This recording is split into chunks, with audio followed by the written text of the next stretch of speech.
and ask simply yourself not what does it mean for you, this gaze of the frightened animal, but what the animal, what do you see? Do you see in the animal's gaze? I think you see your own monstrosity. Everything horrible that human beings have done was done by human beings, and you're one of them. In the jungles. And the superior beings are apes. Suffering and nihilism and despair.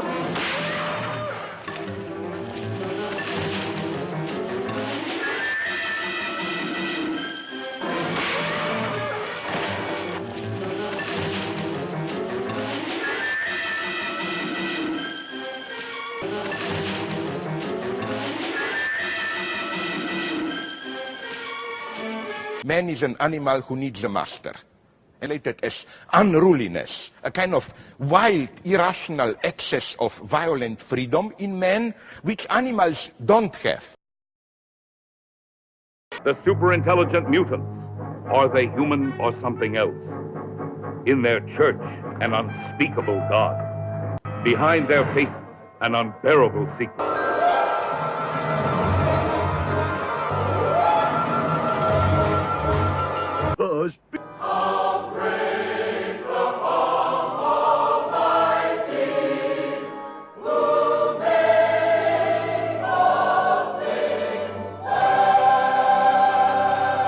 The balm almighty and the fellowship of the holy fallout descend on us all, this day and forevermore.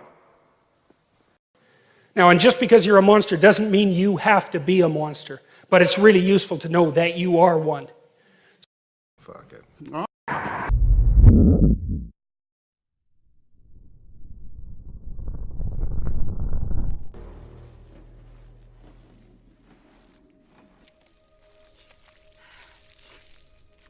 Tempting. Tempting but unwise, my brother. Listen to me. There are moments for wisdom, Jamuga, then I listen to you. And there are moments for action, then I listen to my blood.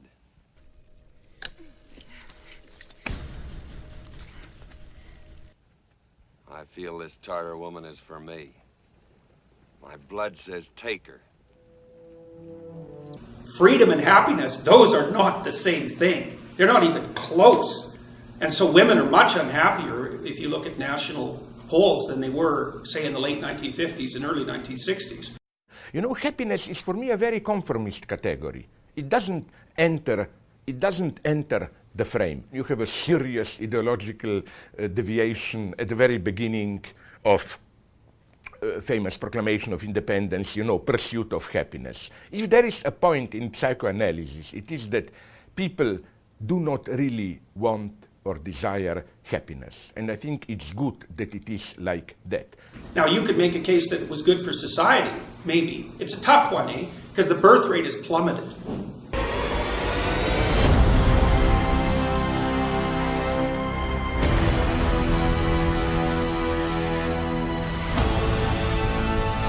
As the world fell, each of us in our own way was broken. It was hard to know who was more crazy. Me or everyone else.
Oh, I love you so much.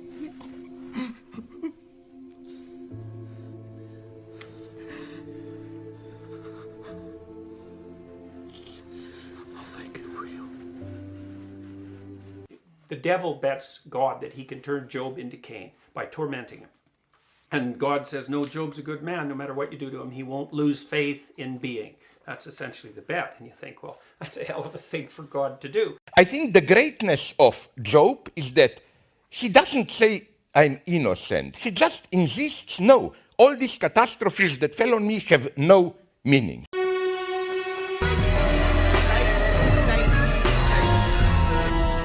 When a man grows hair on his face, it's because he has something to hide.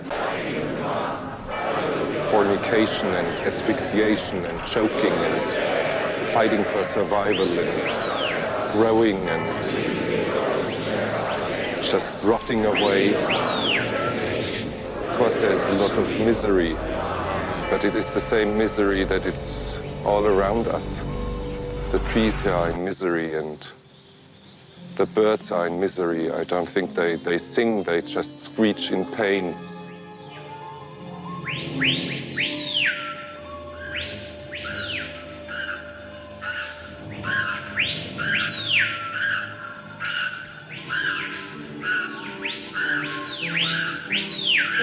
And we have to become humble in front of this overwhelming misery and overwhelming fornication, overwhelming growth, and overwhelming lack of order. Even the stars up here in the sky look like a mess.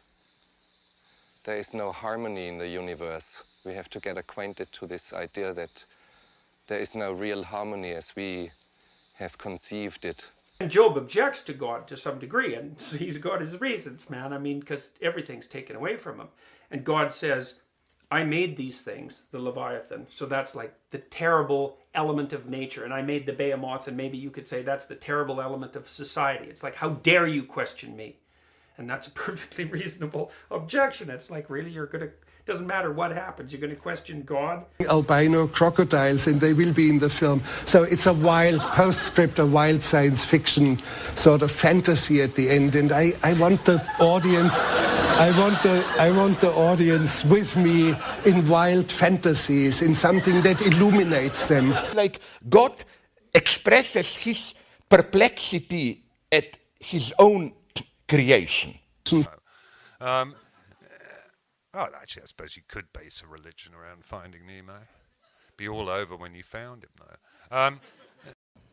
Don't you know, he says at some point, we know these fucking things. Don't you know the world says its fucking name to us?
There's the cross line there. Cross, there. Knife in, and down through. And that is it. Straight into the water. Touch of salt, and that. Sometimes I get in a radically anal mood, and I like it. Like, you know what I like to do? I discovered this years ago. When I'm in a too lazy to go out to eat, then I go to the cheapest grocery stores. Usually part of what do you call this? Part of a gas station. And you get there, usually it's on the same shelf as dog food. This spam or beans with whatever, this like 89 cents or whatever cans. Right. And I buy 3 of them and for less than $4 I get a nice meal.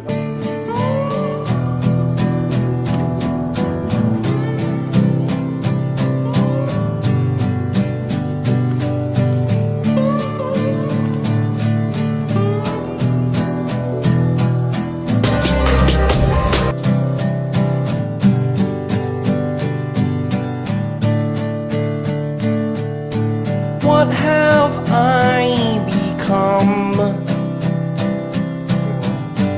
My sweetest friend. Everyone I know goes away in the end. You could have it all. My empire of dirt, I will let you down. I will make you hurt. So he was actually quite a kind of intolerant, kind of right-wing leaning kind of person. And he had a kind of quite a very clear vision how the world should work. He had this conviction that he knows how everything should be.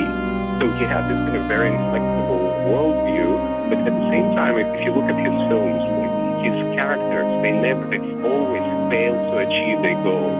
They either die or lose their mind, or they hallucinate.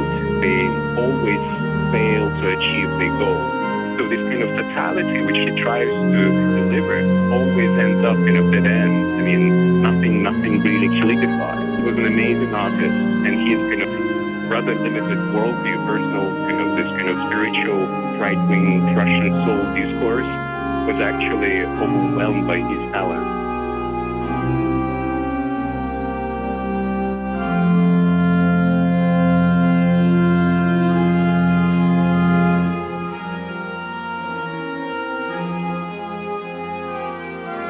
Revelation. So it's really, you should be thankful that it's difficult to say why people are great, because it's just something that you feel very strongly, and if you don't feel it strongly, then they're not great. I think I was trying to suggest something about the duality of man, sir. The what? The duality of man, the Jungian thing, sir. Whose side are you on, son? Of lobster from your shell. Got it? Wow. Congratulations. You will cross Sinai? Why not? Moses did. And you will take the children? Moses did? Moses was a prophet and beloved of God.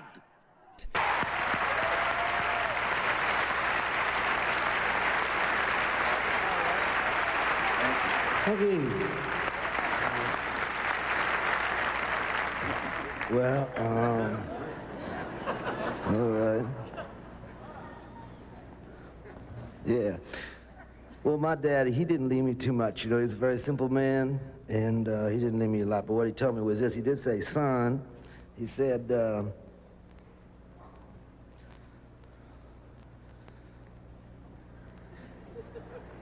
he said so many things, you know. And that the proper mode of individual being that's redemptive is truth. And truth is the antidote to the suffering. It's the word in the form of truth that generates order out of chaos. What dies on the cross is precisely this guarantee of the big other. If there's no God, so if there's no higher value, let's say, if there's no transcendent value, then you can do whatever you want. Great platitudes. It is precisely if there is God that everything is permitted. Your move.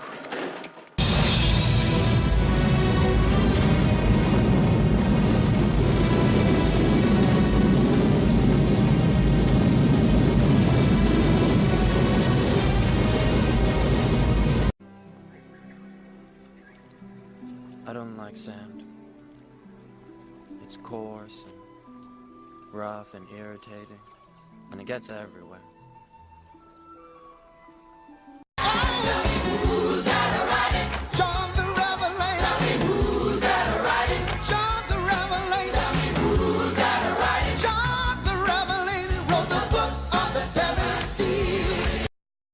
Can Jesus heal the pain that is in my heart?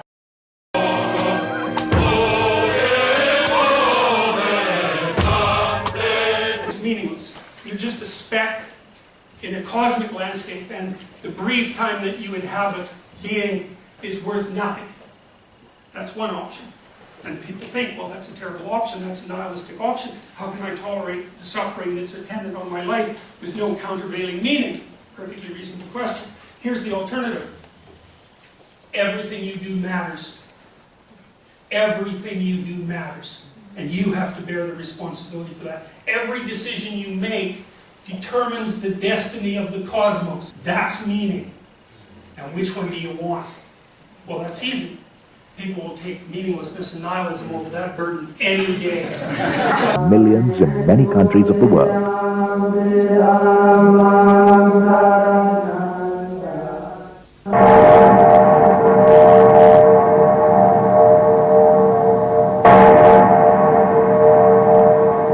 It was at Bodh that a man gave up a kingdom and gained the universe.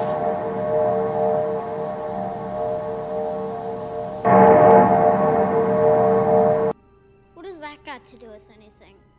Everything. Fear is the path to the dark side. Fear leads to anger. Anger leads to hate. Hate leads to suffering. Your suffering makes you bitter. Your bitterness makes you resentful. Your resentment makes you vengeful. And once you're on that road, you go down that a little bit farther, man. The trick, William Potter, is not minding that it hurts. This chaos is your new law. How can you presume? How can I presume? Because I'm the end of the old law and the beginning of the new one. Watch what you're saying. I didn't come here to bring peace. I came to bring a sword. All other religions want to unite the world. How to unite with God. We are all one, all, blah, blah. Christianity separates. It's the religion of separation. Christianity is not a religion of harmony. It's a religion which says, yes, there is some kind of a homogeneous, harmonious circle of life, but this is bullshit. This is the pagan background. The Christian gesture is to say, no, I do something crazy. I choose this, I stick to this, even if it turns everything around. Okay. From my point of view, the Jedi are evil. The death of Christ is not any kind of redemption or commercial affair in the sense of Christ suffers to pay for our sins, pay to whom, for what, and so on. It's simply the disintegration of the God which guarantees the meaning of our lives.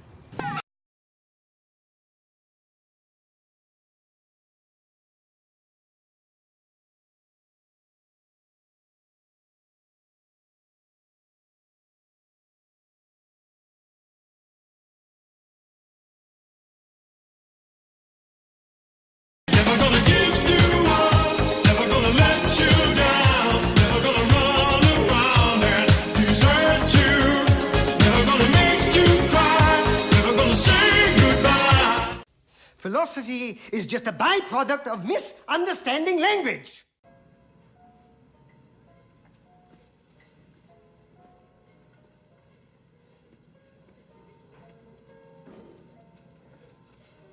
Excuse me, sir. Yes? Well, I'm a young filmmaker and a real big fan. I just wanted to meet you. My pleasure. I'm Orson Welles. I'm Edward D. Wood, Jr. What you working on? Well, the financing just fell through for the third time on Don Quixote. Do you know, I can't believe it. That sounds just exactly like my problems.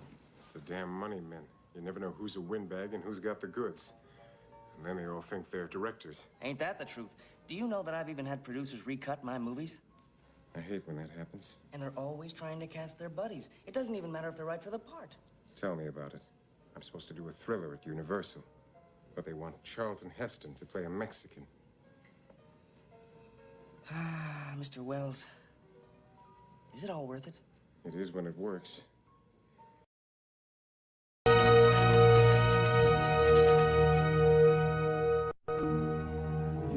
Into the blistering wilderness of Shur, the man who walked with kings now walks alone.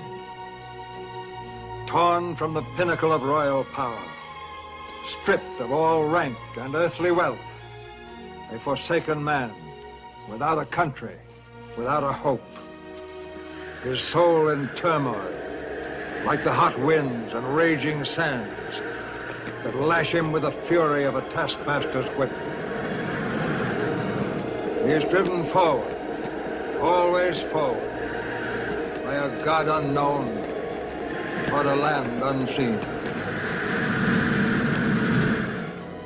Into the molten wilderness of sin, where granite sentinels stand as towers of living death to bar his way.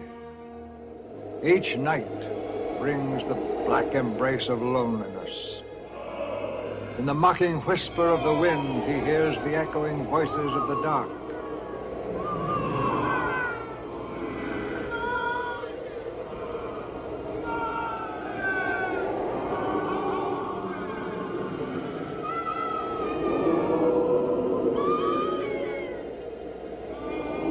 His tortured mind, wondering if they call the memory of past triumphs, or wail foreboding of disasters yet to come, or whether the desert's hot breath has melted his reason into madness. He cannot cool the burning kiss of thirst upon his lips, nor shade the scorching fury of the sun. All about is desolation. He can neither bless nor curse the power that moves him, for he does not know from where it comes. Learning that it can be more terrible to live than to die, he is driven onward through the burning crucible of desert, where holy men and prophets are cleansed and purged for God's great purpose. Until at last, at the end of human strength, beaten into the dust from which he came, the metal is ready for the Maker's hand.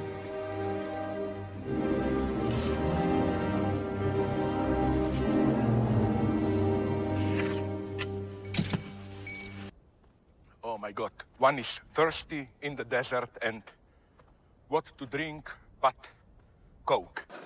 As long as there is thirst, there's always the real thing. I'm using cocaine because it's very addictive, but it's a very interesting chemical because it's a dopaminergic agonist. And what dopamine does is two things. It makes you feel like what you're doing is worthwhile. It was already Marx who long ago emphasized that a commodity is never just a simple object that we buy and consume. A commodity is an object full of theological, even metaphysical niceties. Its presence always reflects an invisible transcendence. Coke is the real thing. Look at his face. He has seen God. Now, have you thought of what animal you'd like to be if you end up alone? Yes, a lobster. A lobster is an excellent choice. You have this idea of being an artist as being completely free. Hvad fanden han skal stille op med det? Det er som om han smadrer det fra starten.